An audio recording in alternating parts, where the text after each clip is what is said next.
Hello everyone. Very good morning to all of you. आज के दिन की शुरुआत करेंगे 16 मार्च 2023 के इंपॉर्टेंट करंट अफेयर के साथ। हर एक क्वेश्चन इंपॉर्टेंट है, इसलिए ध्यान से देखिएगा सारी न्यूज़ को। आप पीडीएफ डाउनलोड कर सकते हो डेली के टेलीग्राम से भी, जिसका ऑफिशियल लिंक वीडियो के डिस्क्रिप्शन में है सबसे ऊपर। और इसके अलावा एग्जाम इंजन एप्लीकेशन पर भी पीडीएफ अपलोड हो चुकी है पूरे मार्च के ऑल करंट अफेयर। तो आप वहां पे फ्री कंटेंट में जाके वो जो आपको फोल्डर मिलेगा वहीं से आप डायरेक्टली डाउनलोड कर सकते हो। आज का दिन काफी इंपॉर्टेंट है, जिसके लिए मैं पिछले कुछ टाइम से आपको बता रहा हूँ। आज शाम को 7 बजे 7 PM पर यूट्यूब पर मुझसे जुड़ना मत भूलिएगा। वरुण अवस्थी यूट्यूब चैनल पे, जहां पर अभी आप करंट अफेयर देख रहे हो, स्ट्रीम ऑलरेडी लगी हुई है। वहां पे जाके आप रिमाइंडर सेट कर लीजिए। आपके लिए कुछ नया लेकर आ रहा हूँ, कुछ बड़ा लेकर आ रहा हूँ, और एक अलग अंदाज में लेकर आ रहा हूँ। सबसे पहले बात करते हैं कल के क्वेश्चन की। कल मेरा आपसे सवाल ये था कि इंटरनेशनल एटॉमिक एनर्जी एजेंसी का मुख्यालय कहाँ पर है। इसका मुख्यालय है वियना में। कहाँ पर है? वियना। इसकी स्थापना 1957 में करी गई थी।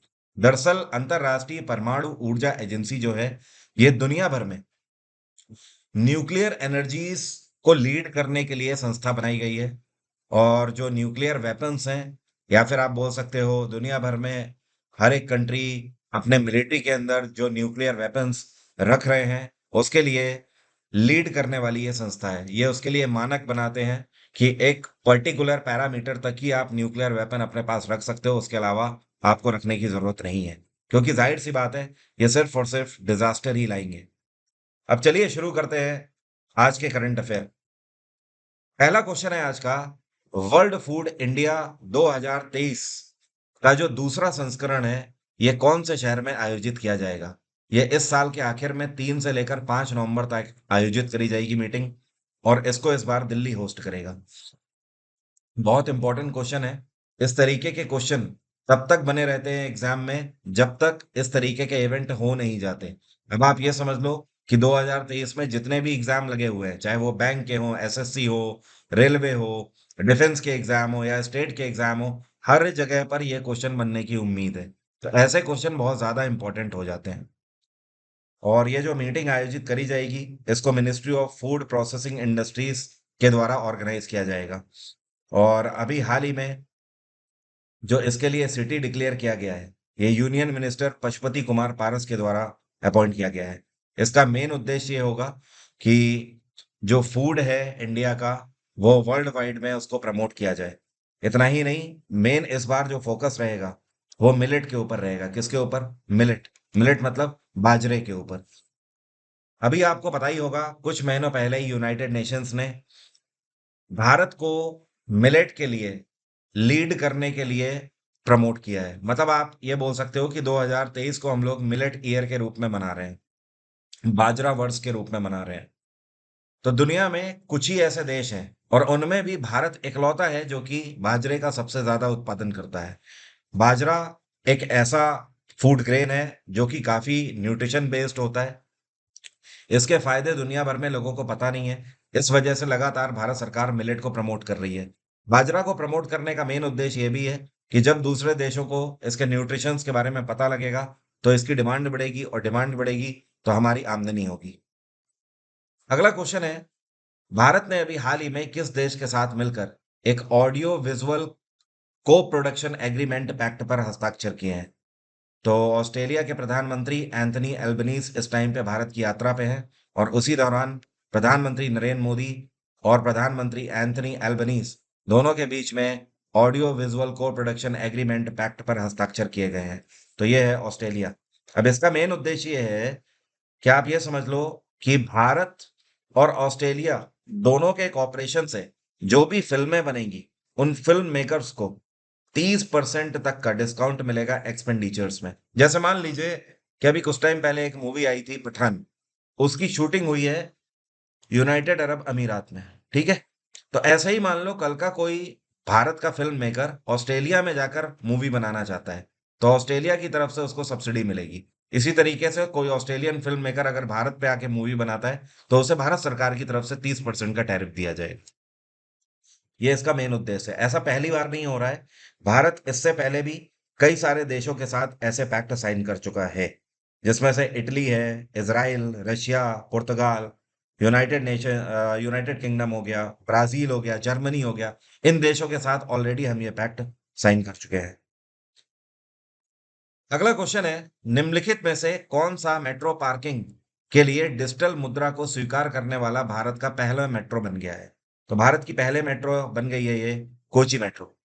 कोची मेट्रो पहली ऐसी मेट्रो हो गई है जिसकी पार्किंग में भी अब डिजिटल करेंसी को एक्सेप्ट किया जाएगा। कोई भी कैश करेंसी यहाँ पर नहीं चलेगी। और कोची मेट्रो अपने आप में एक हाईटेक मेट्रो है, बट अगर पूरे भारत की सबसे हाईटेक मेट्रो की बात करी जाए तो वो है दिल्ली मेट्रो।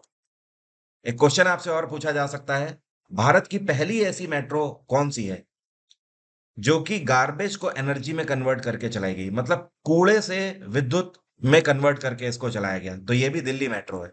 भारत की सबसे पुरानी मेट्रो 1984 में कोलकाता मेट्रो के रूप में स्थापित करी गई थी।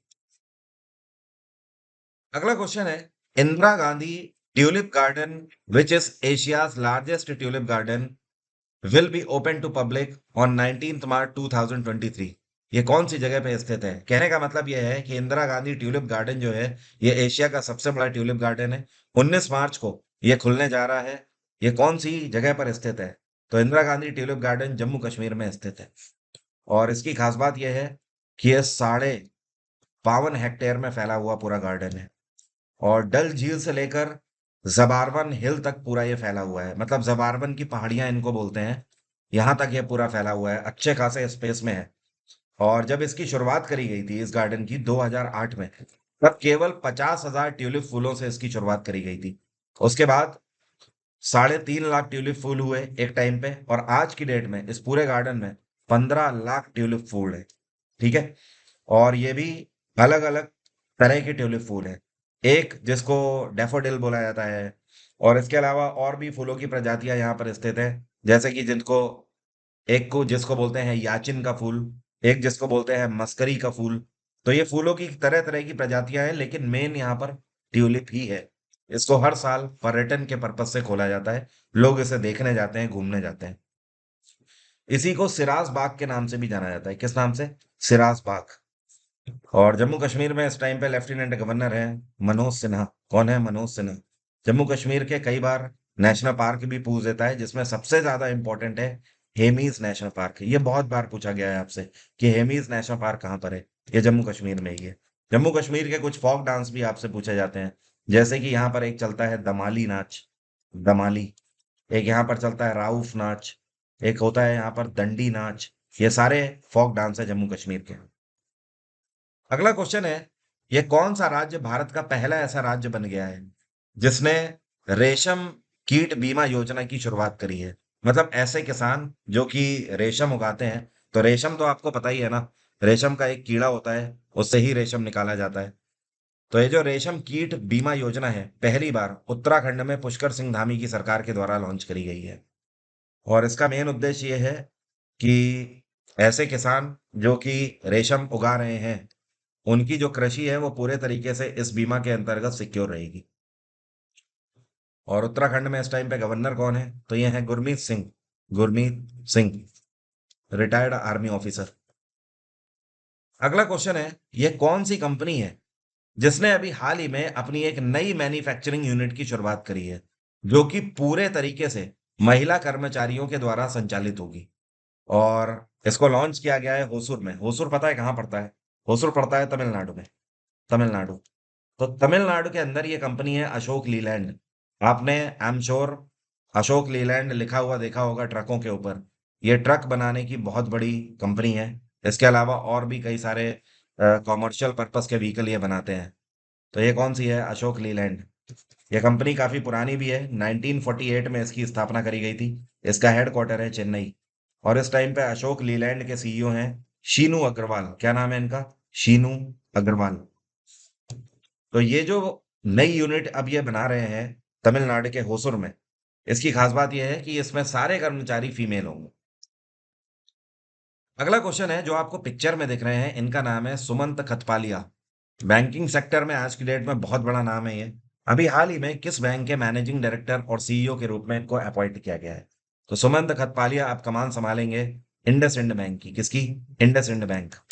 और इससे पहले इनका करियर काफी बड़ा रहा है। ये अमेरिका के सिटी बैंक में भी कार्य कर चुके हैं।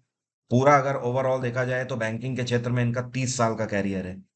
और इतना ही नहीं, ये एबीएन एमरो बैंक में भी काम कर चुके हैं, ये भी अमेरिका का ही बैंक है। और इंडसइंड बैंक की अगर बात करें, इसकी स्थापना 1994 में करी गई थी। नेक्स्ट क्वेश्चन है, अभी हाल ही में टेक महिंद्रा के मैनेजिंग डायरेक्टर और सीईओ के रूप में किसको अपॉइंट किया गया है? तो जो आपको पिक्चर में दिखाई दे रहे हैं, ये है मोहित जोशी। और इनका भी करियर काफी लंबा है। ये इन्फोसिस में प्रेसिडेंट के रूप में भी कार्यरत रह चुके हैं। पहले ये इन्फोसिस में थे। अपार्ट फ्रॉम दिस, ये भी एक अमेरिकन बैंक में भी काम कर चुके हैं। इसके बाद ग्राइंड लेस में भी ये काम कर चुके हैं। अब जाकर ये कमान संभालेंगे टेक महिंद्रा की एमडी और सीईओ के रूप में। टेक महिंद्रा महिंद्रा ग्रुप की ही सॉफ्टवेयर कंपनी है।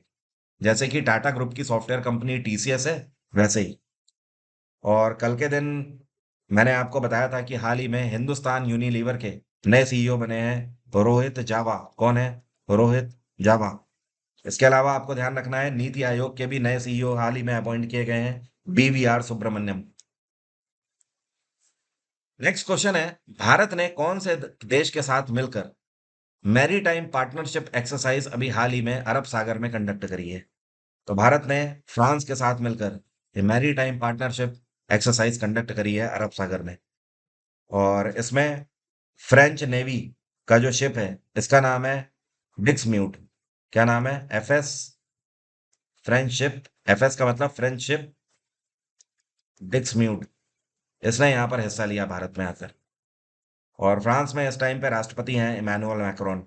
ये एक तरीके की फ्लीट एक्सरसाइज थी, और जिसमें कोऑर्डिनेशन को लेकर एक्सरसाइज किया दोनों नेवी से।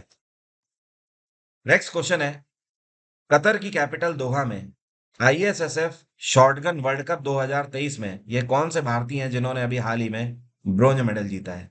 तो जो आपको पिक्चर में देख रहे हैं, ये है पृथ्वीराज तोंदीमान। क्या नाम है? पृथ्वीराज तोंदीमान। इन्होंने भारत के लिए ब्रोंज जीता है। और नंबर वन पे कौन रहे? क्योंकि सवाल आपसे ये भी बन सकता है कि इस बार आईएसएसएफ शॉटगन वर्ल्ड कप 2023 जीता किसने है? तो फाइनली आपको ये ध्यान रखना है, ये टर्की के खिलाड़ी हैं, इनका नाम है ओगुजान तुजुन। यहाँ पर मैं लिख देता हूँ, ओगुजान तुजुन। इन्होंने गोल्ड जीता। और सेकंड नंबर पे कौन रहे? ये ब्रिटिश खिलाड़ी है मैथ्यू जॉन। कौन है? Matthew John. पीडीएफ में आपको मिल जाएंगे क्लियरली इनके नाम। और आप एग्जाम इंजन पर एक नया मॉड्यूल हमने स्टार्ट किया है, हर संडे को संडे स्कूल लगा करेगा। तो ये जो संडे स्कूल होगा, इसमें 4 घंटे लगातार बैक टू बैक क्लासेस होंगी। और हर एक क्लास में हर एक सब्जेक्ट का एक टॉपिक हम कवर करेंगे। तो इस बार जो संडे आ रहा है 19 मार्च, इसके लिए तैयार हो जाइए। इसका लिंक वीडियो के डिस्क्रिप्शन में दिया हुआ है, या आप एग्जाम इंजन एप्लीकेशन में भी जाके देखेंगे, स्टोर में आपको मिल जाएगा। ये इसके लिए आप एनरोल कर सकते हैं खुद को। इसके अलावा एमटीएस बैच आप कंप्लीट भी ले सकते हैं, और सिर्फ जीएस जीके चाहे तो वो भी आप ले सकते हैं। हिस्ट्री पॉलिटी का बैच आज से स्टार्ट हो रहा है। आप किसी भी आने वाले एग्जाम के लिए, पीसीएस तक के एग्जाम के लिए, आप इस बैच के लिए खुद को एनरोल कर सकते हो। फरवरी की करंट अफेयर मैगजीन भी आप ले सकते हो। इसके अलावा ऐसे स्टूडेंट जिनको सिर्फ रिकॉर्डेड बैच चाहिए, तो आपके पास वो भी ऑप्शन है। आप मेरा हिस्ट्री का एंशियंट, मिडवल, मॉडर्न हिस्ट्री पूरी कंप्लीट आप पीडीएफ के साथ रिकॉर्डेड बैच भी ले सकते हो। मॉक सीरीज भी आपके पास ऑप्शन में है। और करंट अफेयर जुलाई से लेकर जनवरी तक के इंपॉर्टेंट पॉइंट्स के साथ आपको मिल जाएगी पूरी मिनी बुक, मात्र 1 रुपए में।